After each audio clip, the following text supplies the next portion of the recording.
You're listening to KOUG Radio. Listen live online at KOUGradio.org. Welcome back, everyone, to another episode of Sports Takes with Dom at the KOUG Radio. I'm your host, Dominic Persinger. This afternoon, I'm recapping my predictions and how they went from some of the UFC events and March Madness over the past weekend. So I'm going to go over the 15-fight results from UFC 286 in London. And then later, I'm going to talk about March Madness and some of the bracket busters from the first 4 days and the first 2 rounds. So starting off in the UFC 286, we had Veronica Hardy, and she beat Juliana Miller by a 30-27 dominant decision. So I started off 0-1 on the card, and I was kind of biting my fingers because I was like, am I really going to get like no fights right? And that kind of sucked for my first radio show, but it got a little better after this. But anyway, I started out 0-1 on the card. The massive underdog Veronica Hardy won, and she dominated all 3 rounds. So her layup didn't really affect her. And if anything, she looked like a new fighter, and she's been training really hard. Miller doesn't look UFC caliber at all. It was a really weird debut. Her striking was absolutely terrible. It was really weird. It looked like someone like me who doesn't train out there striking. It was so weird. So yeah, Hardy dominated all 3 rounds. I did not see this coming at all. So yeah, started out 0-1 on the card. This was a pretty big upset. And yeah, Miller, she worked a lot of submissions, but they weren't really a major threat, and she just kept doing that the whole fight. So it wasn't really ever that close to submitting Hardy. So she needs to find just better ways to work and more boxing into her game. And then moving up the card, we had a lightweight fight, 155 pounds, between Jai Herbert and Ludovic Klein. So the guys had a majority draw, which was also unfortunate. So I started off the day 0-1-1. So I was like, can I get one fight right, please? So Herbert arguably won all 3 rounds, but 2 of the judges gave the second round to Klein. So pretty much how this ended up in the draw was Herbert was docked a point in the third round for 2 back-to-back groin shots. They're pretty nasty groin shots, but so if he did not get this point deducted, he probably would have run the fight on all 3 judges' scorecards. But they did tie out the fight. Klein was the better grappler, but Herbert was doing more damage on the ground. He was using a lot of the elbows. Klein wasn't doing much on the ground with the grappling. And then on the feet, Herbert was just killing him with jabs to the body, a lot of leg kicks, a lot of well-rounded boxing. But yeah, Herbert won this fight, but unfortunately ended in a draw because he got docked a point late in the fight. I picked this fight to go to the decision, which it did. I have no idea how it got to the decision because they were both bloody. I wouldn't say it was a gruesome fight, but it was a high-paced fight the whole time. So it did make the decision somehow. I also did hope Jai would win, which he would have won minus the point. So I'll take this as a win here. And then moving up the card, Joanna Wood beat Luana Carolina by a very close split decision. I picked Joanna here, and I knew it was going to be a pretty close competitive fight. So Joanna was just a lot quicker, and she kind of proved that she was the bigger UFC veteran, I guess you could say. So she was, what could you say, Carolina was just very limited. She had a little bit of decent boxing at times, but she offered no grappling threat whatsoever, and that just killed her the whole fight. If she got a little bit better there, she'd probably it'd probably influence her on the feet a little bit. But yeah, so Joanna proved that there's just like a decent gap in this division between the actual contenders and the people that are kind of lower level and unranked. So yeah, Joanna, she did mention after a fight she might retire soon. So I think maybe her next fight, give her like a lower ranked opponent, easy win for her to go out with a win. Because a lot of fighters, like I said in my last show, a lot of them when they're in their retirement fights, they don't go out with a win. And it kind of makes sense because she's 37 and she's just came off of a losing streak too. It's not she's on a major winning streak right now. So one more fight and she'll retire. And then moving up the card, we had a featherweight fight, 125 between Jake Hadley and Malcolm Gordon. Jake Hadley knocked out Malcolm Gordon in a minute. It was pretty predictable. Like I said, I thought that was a layup fight for Hadley here. The UFC really likes him, and when they want to move him up the rankings as fast as they can, give him like winnable fights. So it was kind of interesting before the fight. Michael Bisping on commentary, he mentioned that Malcolm Gordon shared a few weeks ago kind of inside information about how he had like a lung damage, lung injury. And pretty much a minute into the fight, Jake Hadley probably heard about this and took 2 straight uppercuts to the core, probably the lung area. And Malcolm Gordon was sat down. It was very devastating to watch because you knew he was injured going into this fight and he just got hit as hard as he could in that spot. That's insane. So yeah, Gordon, not shockingly, got knocked out in the first round. I kind of predicted he was going to get finished by Hadley here just because he's been finished in all 6 of his fights leading up to this. And Hadley's boxing is just so crisp. He showed it here in front of his London crowd. And I think Hadley's next fight, he should get a top 15 prospect. He called out Muhammad Mokaev after the fight, which I thought was an awesome call out because they're both going to be kind of like in the 12 to 15 range in the ranking. So yeah, I think Muhammad Mokaev would be a great fight next for Jake Hadley, who's now 2-1 in the UFC. So moving up to the last early prelim, we had the middleweight fight between Christian Leroy Duncan and Dusko Todorovic. So this was a really unfortunate fight because it was a 2-minute leg injury knockout. So Dusko blew his knee about 2 minutes into the fight, and they were just kind of grappling against the cage. They were probably even sweaty yet. They didn't throw much they didn't throw maybe punches yet. But yeah, Dusko just sat wrong and tore his knee, and pretty much knew immediately, and the ref called the fight. Duncan was doing a little bit better, but just because it's such a small sample size to start off in his debut, we don't really know how great he is yet. I mean, still an awesome knockout victory, and I did call it a Duncan knockout, but just not something quite like this, not like an injury, an actual genuine knockout. You kind of hate to see fights like this because it doesn't feel like a valid win because it was just an injury. And I was so excited for this fight too. I was kind of hoping it would go maybe more than 2 minutes, and if it was a 2-minute fight, at least like some cool knockout, but an unfortunate injury for Dusko where he's going to be out for probably like a year's time with probably a blown ligament in his knee. But yeah, Duncan's only 27 and he didn't take any major damage in this fight, obviously, because it was 2 minutes. He didn't get hit in the face once. So I say get him right back in there soon. So next up featherweight, there was a 145 matchup between Lerone Murphy, and he beat Gabriel Santos by split decision. So I thought the judges were awful on this card. It was really weird. So there were 9 decisions of the 15 fights, and 6 of the 9 fights were pretty much, they weren't consensual. They were the 3 judges didn't score the cards similar whatsoever. It was really weird. Just a lot of split decisions, majority decisions. There were not a lot of unanimous decisions, which means that the judges were not really sure what they were seeing. They were all kind of on different paths, if that makes sense. So yeah, this was another split decision where one had Gabriel Santos winning and 2 had Lerone Murphy winning. I personally had Murphy winning here, but I didn't get the knockout prediction like I thought, but I did get the win. Santos arguably won this fight. Some fans are saying that. I'm not one of those fans. I thought Murphy won here. Like, yes, Santos did more ground control and he got a lot of time on the ground, but Murphy just did more damage. He shocked him on the feet a couple times, and that's going to win you the fight because damage is more highly prioritized in UFC. And then Murphy made Santos stumble a few times. And I think that was the huge part of the fight. So I think Santos was impressive though in his debut because this is a really hard debut. Most people don't get a 3-0-1 UFC fighter in their debut. Someone who's undefeated usually get a lower level guy. So great for Santos. It goes on a short notice. Now he'll probably get an easier fight in his next fight. I could see him being a contender in the future. And moving up to the next prelim, Muhammad Mokaev beat Jafel Filho by a third round can't word this sometimes, guys. Sorry. Rear naked choke with 30 seconds left in the fight. So I had Mokaev winning this fight, and he was the biggest favorite on the card, but he didn't really look like the biggest favorite on the card. Like, yes, he won the first 2 rounds, but he was just chain wrestling after chain wrestling. He kind of shows that he doesn't have a lot of a boxing threat. He's just going to shoot takedown after takedown, and he's going to try to wear you out over time. He doesn't go for that many grappling submission attempts. He just tries to wrestle you and just get ground control time. Yes, that's the way to win, but it's very boring to watch. So yeah, before the fight, I was saying he could probably be the youngest champ ever, breaking John Jones' record at 23. After this fight, I don't think so at all. I don't think he beats the top 5 guys, maybe in the top 10 guys. Like, yes, he won the first 2 rounds, but I think we call it in the 3rd round. So he got killed by a knee bar where I think 99% of guys would get submitted in that position.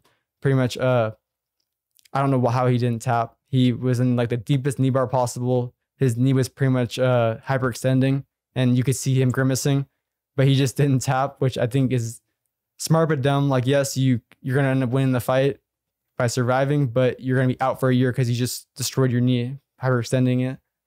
So yeah, so Mokaev got his knee destroyed here and then somehow got out of it, which was super impressive, and got on the guy's back, on Filho's back, and got the rear naked choke with 30 seconds left in the fight. He would have won the fight regardless, but yeah, so he got the submission with 30 seconds left.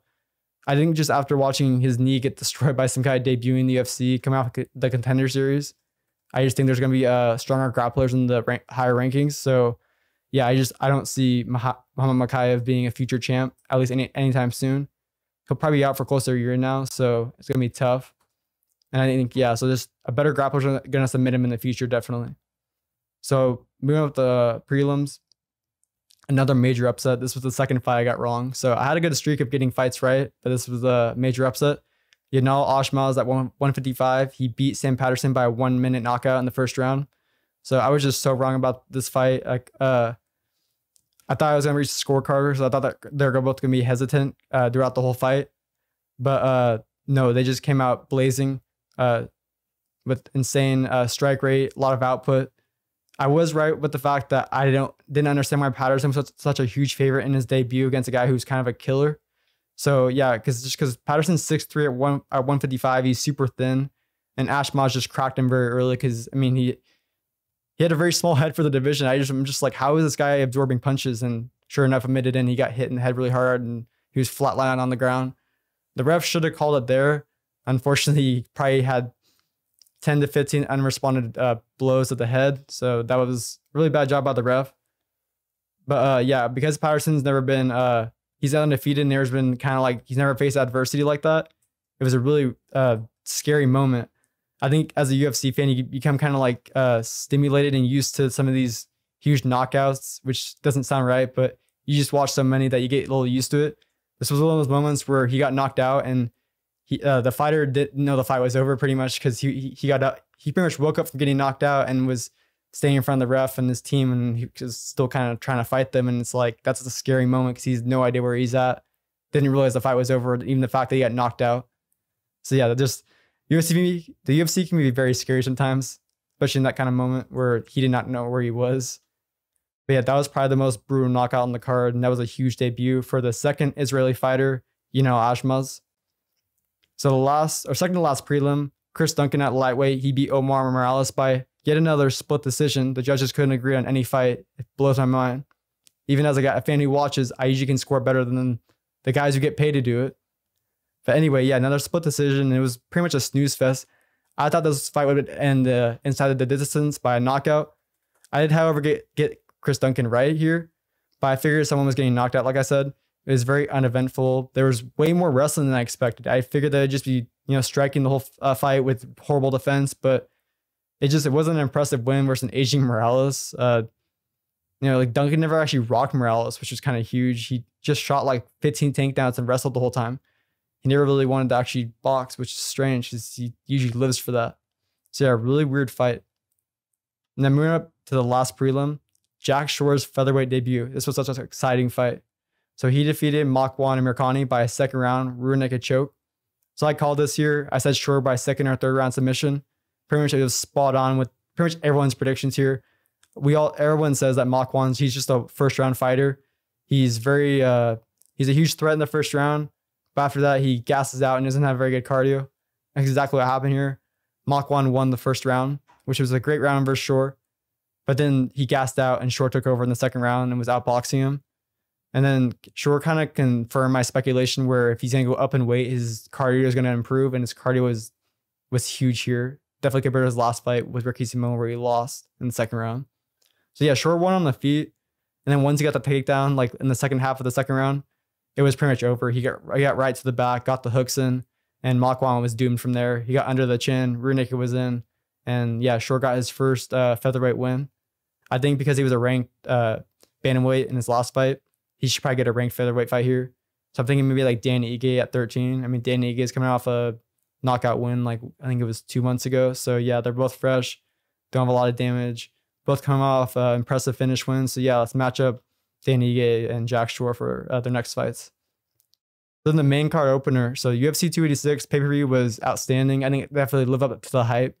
So opening up the card, we had Marvin Vettori, and he beat Rowan Dolidze by unanimous decision. So like I said earlier in the week, Dolidze was people's underdog of the week, and I don't know why. I think Vettori was better everywhere, and he was going to play a smarter fight than Dolidze's previous opponents. So yeah, Vettori was just better everywhere, and he avoided the grappling, which I thought was huge, and what I point out was going to win him the fight. He killed Dolidze's legs over the 3 rounds. He had over 40 leg kicks. I don't think people realize getting kicked in the leg 40 times, you're going to have a dead leg. It's going to be all swollen after the fight. You can't move around as much, kills your mobility. So yeah, Dolidze was just getting killed on the legs here. And Dolidze was just outlanded all 3 rounds, and he was dealt more damage. So I think there was a case you could say Dolidze won this fight, but Vettori probably won 2 of the 3 rounds, so you gotta give it to Vettori here. He was a smart pick and he was in a good spot. And I don't think Dolidze loses much stock from this fight because he's not even in the top 5 yet and lost a top 5 opponent. But I don't think he's top 5 ready yet. Obviously, this fight indicated. For Marvin Vettori's next fight, I'm really excited about this. Let's give him Khamzat Chimaev because after this card, Dana White confirmed that Khamzat's not fighting at 170 anymore. He's gonna move up to 185 because he kind of struggles with the weight cuts. So yeah, let's match up Marvin Vettori and Khamzat Chimaev. I think it's an awesome, could be a main event of a free fight night, maybe a co-main for a pay-per-view. But yeah, I think the winner of that could easily get a title shot because they want to rush Khamzat into a title fight. And if he's 1-0 versus top 5 in middleweight, he'll probably get a title shot. And then Vettori would be coming off 2 straight wins in the top 5. So yeah, why not match up like 2 great all-around guys who don't get finished and never been finished? 2 guys with, like I've said, they have like some men for heads. So why not match up 2 of the toughest guys pound for pound in the world?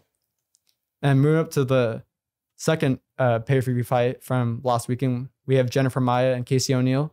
So I called this underdog fight once again. Jennifer Maia beat Casey O'Neill by unanimous decision. So I had Maia here and I had her winning by decision. So I got that right. And O'Neill was undefeated. So I think that was huge. I think it was huge that I pretty much called her first loss. But her resume was very much lacking. Like I said, her 1.5 year layoff, coming off ACL surgery, and she came off a split decision of a retiring fighter. Like I didn't really buy that. This fight was bloody and Maia landed so much on the feet. I think it was pretty insane for a 3-round fight. I counted up. So there's 145 significant strikes from Maia, and she landed 123 to the head. O'Neill got punched in the head 123 times in 15 minutes. That's insane. So yeah, O'Neill has no business climbing the rankings right now. Maia is kind of an indication of that. She's right in the middle of the pack.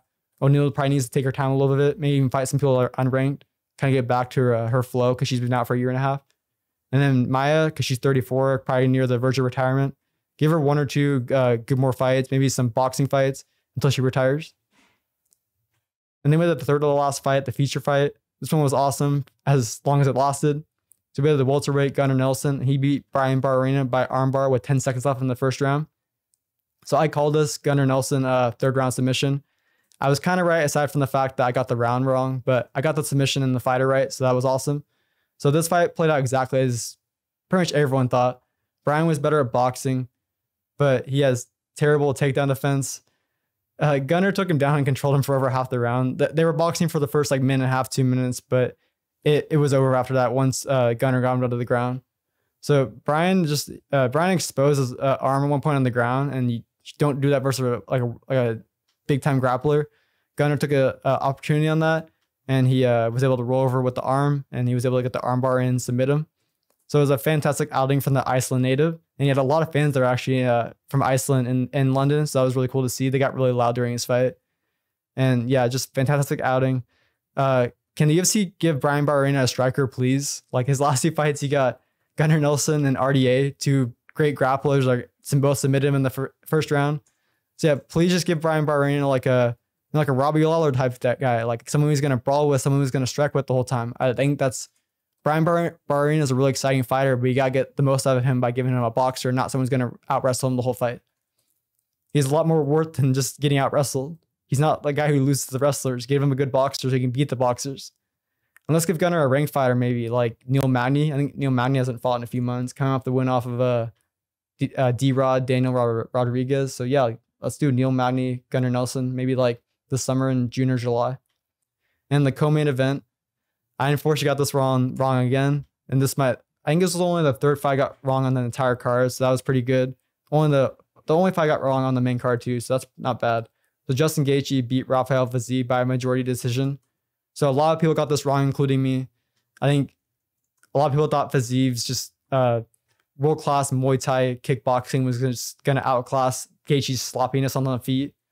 I thought it was a little controversial though, not just because I lost, but I think I'm seeing a lot of people say that.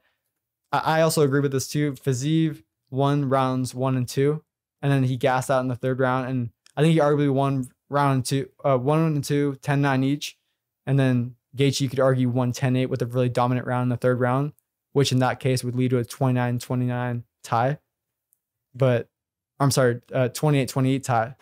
But it ended up being a Gaethje majority decision. tie on one card, and 2 of the judges had him winning. So yeah, I think a little bit controversial, but Gaethje got a very impressive underdog win.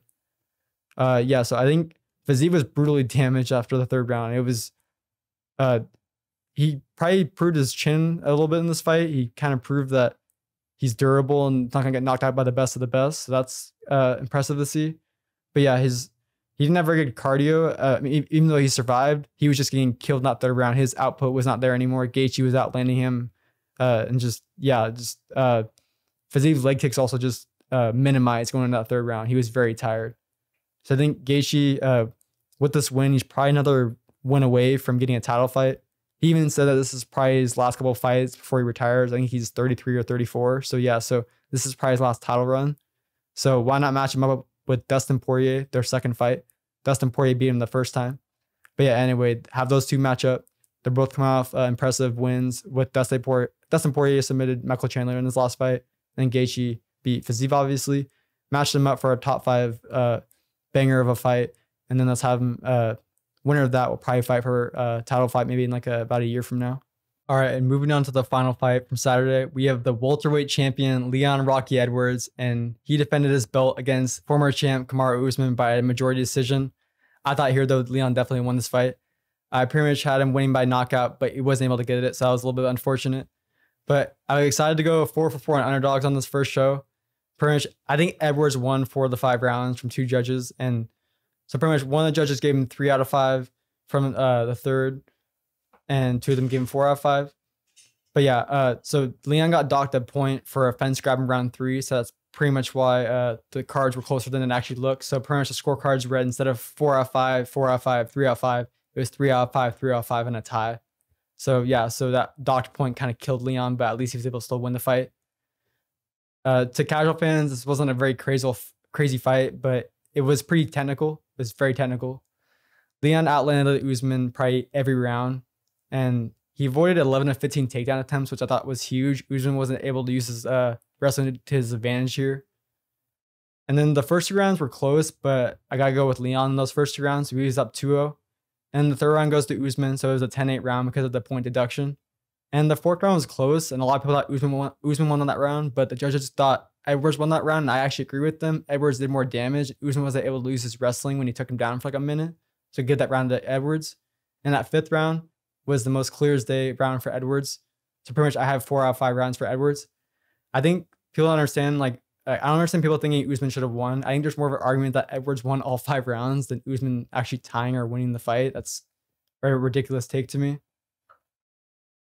But yeah, UFC 286 was just an awesome card, and it'll probably end up being one of the best cards of the year when it's all said and done.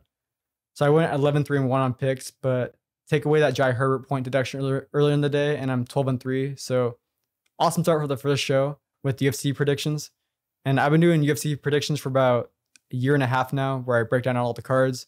I've never gone 4-for-4 on underdog picks. I usually get at least 1 or 2 wrong. So 4-for-4 is pretty crazy. So for my first show, that's pretty cool. So also in regards to who Leon Edwards is fighting next, after the UFC 286 and the press conference, UFC President Dana White, he already confirmed that Colby Covington will be fighting Leon Edwards for the belt next, maybe like in Miami in like August or September. Yeah, that'll be an exciting matchup, but I think I got Leon in that fight too. I'll probably break that fight down eventually. Now, moving on to the highs and lows of my March Madness picks after the first 2 rounds. There's a lot of ugliness, guys.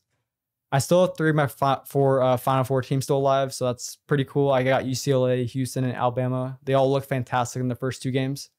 I lost Duke. They're my 4th team, and they lost to a Tennessee team that I thought they had for sure a team to beat, but the SEC has proven to look pretty decent so far in the tournament, so I think that's probably what happened there. And Duke wasn't that impressive here, but I just thought the fact that they just won the ACC and they were kind of on like a hot run, they were maybe going to go on a deep run in the tournament, even as a 5 seed. I still have both my championship teams alive, though. I got Houston and Bama. And like I said in my last show, 1 seed has made it in March Madness to the finals in 5 straight seasons. So with how the stats look there, you got to go with the 1 seed, at least entering it or winning it all. So I went with 1 seed, 2 1 seeds facing off. And the fact that Houston and Bama look pretty strong, I feel pretty good there. Guys, my sleeper picks were terrible for March Madness. So I liked Memphis to win a couple games, and they lost in the first round. Yeah, that's how March Madness goes, guys. I like Duke to get to the Final Four as a 5 seed, like I said, but that didn't happen. They lost in the second round. Oh, well, it happens, guys. You got to live with it because no one's bracket's perfect. If it is, you're probably lying. You're probably filling it out after the game. Let's be real. And I also thought A&M, Texas A&M, was going to go far after getting to the SEC championship versus Bama, even though they lost it. But then they lost in the first round too. I feel like such an idiot, guys. But even though my sleeper teams, they can be kind of tough because obviously the lower the seeds you pick as like a sleeper in the tournament, the more likely they are to lose in the first round, if that makes sense. So like if you pick a 7 or 10 seed to go far, they can end up losing your 7 or 10 seed in the first round. Not that unlikely. I did do pretty well, however, with my good teams not to pick picks, pretty much like the high seeds to avoid at all costs. First off, like I had Purdue losing the second round to Memphis. Yes, Memphis was my sleeper and they lost in the first round, but Purdue ended up losing in the first round before they even got to the second round. And the second 1 seed ever to lose in the first round to a 16 seed, guys. Second time ever in like over 35 years of the tournament. Fair Dickinson, the 16 seed, ended up losing the second round on Sunday. But what an upset, guys. A 16 over a 1 on the first day. I'm also fine Memphis lost because Purdue lost too, and most people had them going further than me. So I lost, but other people lost more, so I can live with that at night. So I was spot on with Kansas too. Like I love Kansas, Rock Chalk Jayhawk guys, but Kansas was a fake 1 seed this year. I think they had like 7 or 8 losses. They weren't a real 1 seed. They were frauds. I thought they could win 2 games, maybe 3 max, but they weren't going on a run, especially with Bill Self, their coach, in the hospital. They just, I can't see them going on like a 3 or 4 game win streak without their head coach versus top teams in the country. So yeah, I'm glad I picked the right 1 seed so far this year with Houston and Bama because they haven't lost. And then the 2 1 seeds I said to avoid, they both lost early. So I guess I did a good job with that. So lastly, it looks like we found our Cinderella school of the year. So Princeton, the Ivy League champ, pulled off the unthinkable in the first 2 rounds. They beat the Pac-12 champs, 2-seeded Arizona as a 15 seed in the first round. So kind of a couple of fun facts really quick. They were only the 11th, 15th seed to win a game since the bracket expanded to 64 teams in 1985. And they're only the 4th, 15 seed to win 2 games in the tournament and get to the Sweet 16. So yeah, Princeton marks a 3rd year in a row a 15 seed has made the Sweet 16, which is kind of crazy considering it's only happened 4 times ever. So they're following Oral Roberts in 2021, where they beat Ohio State 2 years ago. And then, of course, the St. Peter's run last year with the legend Doug Edert, where they got to the Elite 8 as a 15 seed. That was insane. And St. Peter's beat Purdue that year too. So yeah, just never trust Purdue in this tournament. They'll never live up to their seed. That's all I have for you guys today. Thanks for tuning in to Sports Takes with Dom. I'm Dominic Persinger for the KOUG Radio.